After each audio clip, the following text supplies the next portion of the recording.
Hello, everybody. It's your boy Justin. Today, holy shit, what a quiz!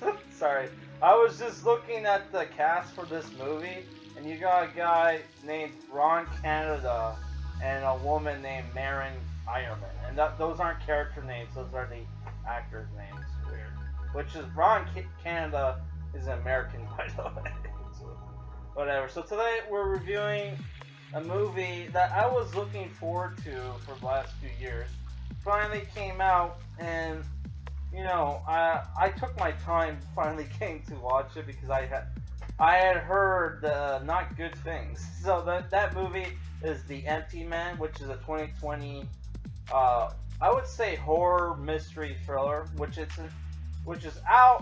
it's 2 hours and 17 minutes long, right? Which is very long for like your standard horror movie.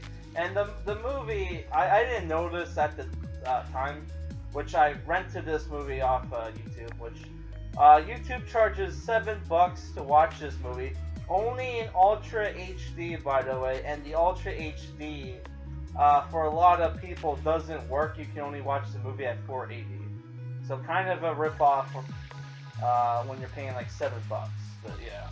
So the movie apparently was based off of Boom Studios comic book, which Boom Studios, I haven't read a lot of their stuff. I own a few of their books, but I own like a Power Rangers book, and Mark Waid's Irredeemable, which if you haven't read Irredeemable, it's pretty good. Or at least I would say the first few volumes. I haven't read the entire series, but it starts off pretty cool. Which the comic book that this movie is based off is also called The Empty Man, which is written by Cullen Bunn and with art by, I'm assuming, by Vanessa R. Del Rey. Which Cullen Bunn, he's one of those comic book writers. Well, that I like. I read some of his stuff. I mostly read his Deadpool stuff, and it's okay. It's not too bad, but he's not as good as people like Victor Geschler, and I've never read Joe Kelly's Deadpool, but like I heard that Joe Kelly's Deadpool is pretty good, which I haven't read it, so I can't say, but whatever. So like the movie. I should talk about who stars in the movie. You got James Badge Dale as James Lasombra, Marin Ireland as Nora Quayle, Joe Courtney as Brandon Mailbaum, Stephen Root as Arthur Parsons, Robert Aramayo as Garrett, and Ron Canada as Detective Villay. I have no idea how to pronounce that. Which you probably have seen this guy in other films. He mostly plays like cops and judges. Or like other films he's in are like Home Alone 2, and Adventures in Babysitting, and like a bunch of random stuff, right? So the movie is directed by David Pryor, which I first heard about this guy because I was into Lovecraftian horror movies, which when it comes to horror movies nowadays, I pretty much only ever watch like Lovecraftian horror movies and found footage, supernatural movies, stuff like that. And it was actually Lovecraftian horror movies that got me back into horror, because I had taken pretty much like permanent. Oh no, I wouldn't say permanent hiatus, but pretty much I would only ever watch what was considered the best horror movie of that year for the last couple years, and and that's where like my horror viewings had stayed for a while, until I got into like Lovecraftian horror movies, which are pretty cool in my opinion. I love the whole cosmic horror genre. It's pretty cool in my opinion. So like this guy is famous in the Lovecraftian horror sphere because he directed a movie called AM 1200, which is a short film. Has Ray Weiss in it. Weiss, as in like the guy from RoboCop, the Swamp Thing movie. Well, I don't know if he's in the second one, but he's in the first one. And he was uh, Leland Palmer in Twin Peaks. The guy's pretty famous actor. And yeah, that AM 1200 movie, if you watch it, is clearly inspired by like Lovecraftian stuff. So I had heard when I heard about this movie, I didn't know it was based off a comic book. It sounded like the movie was going to be about Lovecraftian stuff, right? And not so much, but kind of. Where the movie is about this ex-cop, James Lasombra, who apparently is a private eye. I don't know if that was true or like a lie he told to like one of the nurses, people he's interviewing. Because like you only ever see him like run a security shop, or like like in the beginning of the movie, like some girl is trying to buy some pepper spray, and he's like, "Oh, that's not the one you want. That one sucks. You want another one? I'll go show you." Which like I've worked like retail. Yeah, I'll do that kind of stuff. But usually the people who own the stores don't like it when somebody wants to buy something and you recommend something cheaper or some shit. Like usually like that's not something that's a-okay. Like I have gone in trouble for that kind of stuff, or like somebody would like ask me what's a good cheap like weed killer or something. I'll be like, just mix salt and water. Like that will kill like weeds and shit, because but like with salt you gotta be careful.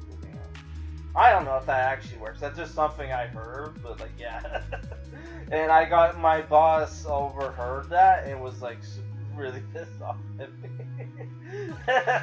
Yeah, so like yeah, it's not something you normally do. So but yeah, basically the dude's like depressed ex-cop. His wife and son died in a car accident while he was off fucking his neighbor's wife. And because of that, he's like kind of depressed.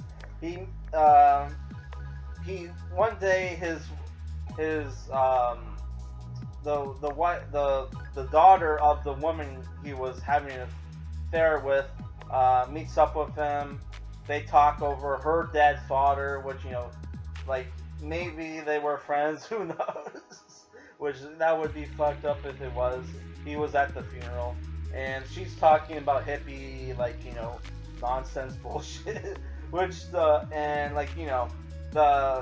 she goes missing, and like he's asked by her mother, who he used to bang, to go and find her. And turns out she was into this thing called the Empty Man, which is like clearly inspired by Slender Man, right? Where like basically her and a bunch of teenagers are on a bridge at night telling this ghost story about like if you find a bottle and blow into it and think about the Empty Man, you'll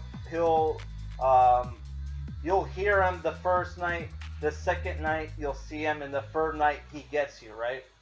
Which there's a cool scene in the beginning of the movie where the guy from the Void, where that's where I've seen that guy, is on like some camping trip in Tibet or some fucking country like that, and like he encounters this like weird thing that drives him and his wife crazy, right? And like you see him later on in the movie, but like only as like as a dummy.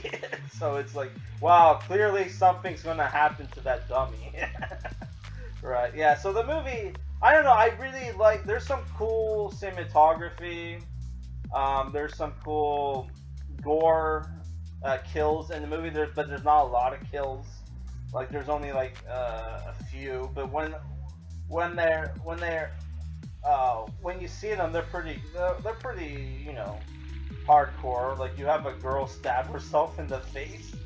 Yeah, and there's a cool scene where like it turns out the girl's in a cult, where he goes to meet up with the cult, and he like has to fill out this paper, and in the paper there's like there's one page is questions about gender, like And like one of them is like a woman's just as likely to have a penis just like a man or some shit like that. And then there like he goes on the second page and there's like Antifa bullshit.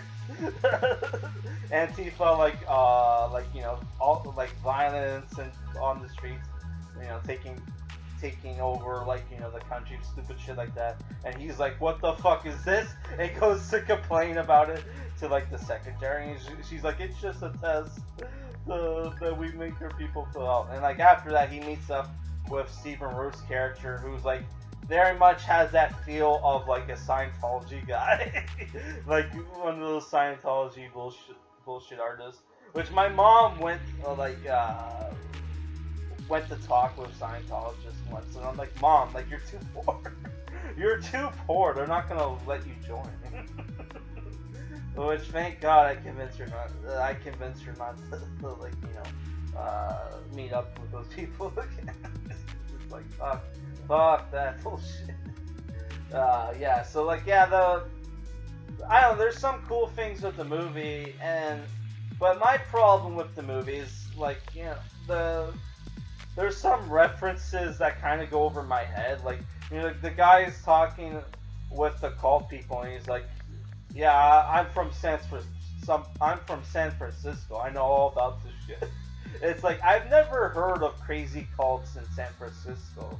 Like California, yeah, but like San Francisco, no.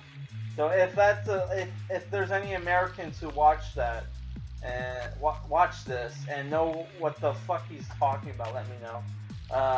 Which you guys should check out the comments for the YouTube's like Empty Man video that's available for rent, because like somebody mentioned that the Pontifex like group, which is like the cult in the movie, is basically based off a real life thing, probably based off the same thing that Beyond the Black Rainbows like group was also. Is that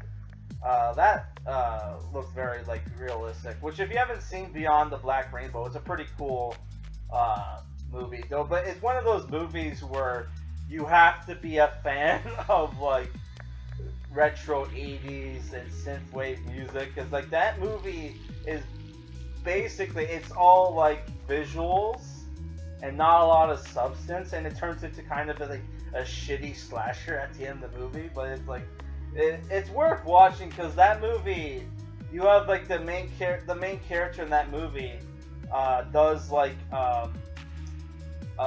Christian Bale American Psycho like impersonation throughout the movie, and he has some really great lines in that movie. And like he almost kind of looks like an ugly Christian Bale. But yeah, it's just like that movie. It's like almost worth watching if you're a fan of American Psycho. Definitely watch Beyond the Black Rainbow, because then you'll probably love like all the lines. I swear to God, watch the scenes with that guy and close your eyes and just focus on his lines. It totally sounds like he's doing like a Christian Bale person, like American Psycho Christian Bale impersonator, which I forget the name of that character. I think it's Bates. Was that something Bates? But yeah. So I don't know. The problem with the movie is one, the Empty Man himself, design-wise, looks really shitty. It's basically a dude with a black cloak and hood, which, you know, looks pretty, you know, looks kind of lame, to be honest. If this was like some like Harry Potter like fantasy bullshit, then yeah, I guess that character would look scary, but it looks lame in like a modern setting. Like I watched a movie called Butterfly Kisses, which that was like a low budget piece of shit, like found footage movie, but that had like a cooler design for like a ghost character, which that movie also has like a Slender Man feel. And they reference like a bunch of supernatural shit, and like they even reference tulpas, if you know what that is, which I think that shit sounds fucking dumb to me. But yeah, the movie, it has this like twist ending that's like that just screams like, I hope nobody I hope nobody's seen Fight Club or like this. The ending's gonna be shitty. Which, you know, a lot of Zoomers have not seen Fight Club, and so yeah, I'm not saying this movie has an ending that's exactly a twist ending that's exactly like Fight Club. It's not, but it's very much in the realm of Fight Club, and it's like, wow, dude, that just. I mean, they did like hint at it, but it sounded so bullshit that it's like, no way are they gonna actually do that, and they fucking did, and it's like, wow, that's so dumb. That is so dumb. Yeah, and if this movie wasn't like kind of shitty, I could actually see this movie being like top 10 like what culture horror film list for like, you know, monsters that don't monsters and horror movies that don't actually kill people, and like, you know, like low kill counts and shit like that. But like, yeah, it's the thing where this movie, it was the thing where like, if this movie was better written and had better source material, it would probably be a good movie, because I really enjoy James Badge Dale as like a lead actor. He was great in like 13 Hours, in Secret Soldiers of Benghazi, which I love that movie. And like, he's like played leads in other movies, but a lot of those movies look like shit. So when like I heard like he was going to star in a very Lovecraftian style movie, I was looking forward to it. But yeah, this movie, this turned out to be kind of garbage. But it has some.